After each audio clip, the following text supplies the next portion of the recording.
여러분, 한 사람의 생명은 다시는 돌이킬 수 없는 것입니다. 이미 약 20명 가까이 사망하고 앞으로 얼마나 더 많은 사람이 죽을지 모를 일입니다. 그뿐만 아닙니다.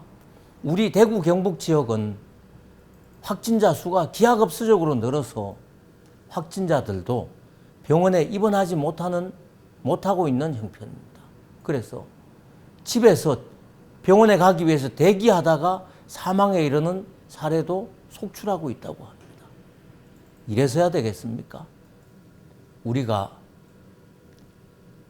중국으로부터 코로나19의 유입을 차단하기 위한 적극적인 조치를 취했다면 오늘날과 같은 사태는 없었을 것입니다. 정말로 묻지 못할 총각은 여기에 있습니다. 우리가 중국에서 코로나19가 들어와서 고통을 겪고 있는데 중국은 우리나라에 퍼뜨린 그 장본인 중국은 오히려 자기 나라에서 우리나라 국민의 입국을 제한하는 이런 형국에 이르러 있습니다. 정말 나라 꼴이 말이 아닙니다. 이게 어디 나라라 할 수 있습니까? 그럼에도 불구하고 문재인 정권은 지금도 중국인의 입국을 제한할 필요가 없고 중국과 교류를 늦출 필요도 없다고 주장을 하고 있습니다. 과연 이 사람들의 머릿속에는 국민들의 생명이나 안전에 관해서 조금이라도 생각이 있는지 알 수가 없습니다. 세월호로 정권을 빼앗아간 문재인 정권은 출범하면서 이렇게 약속을 했습니다. 대한민국에서 재난으로 다시는 눈물을 흘리는 국민이 없도록 하겠다고 약속을 했습니다. 과연 그랬을까요? 문재인 정권 들어서서 크고 작은 사건, 사고가 엄청 많이 일어났습니다. 막을 수 있는 일도 많았습니다. 과거와 달라진 것이 아무것도 없습니다.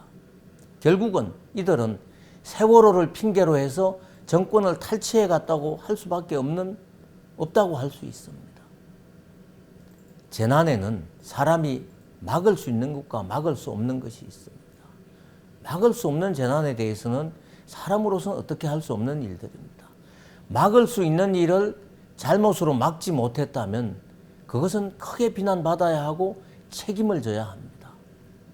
여러분, 제가 판단하기에 이번 코로나19 사태는 충분히 막을 수 있는 인재입니다. 그런 인재를 버렸다면 이 정권은 그에 대한 책임을 져야 한다고 생각합니다.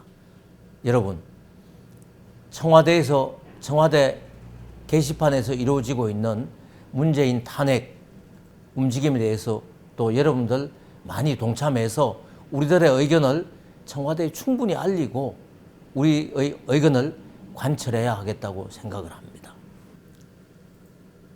앞으로 문재인 정권은 변명으로 일관하거나 쇼만 보일 것이 아니라 이제 진심으로 국민의 안전과 생명에 대해서 다시 한번 생각하고 약속할 때라고 생각합니다.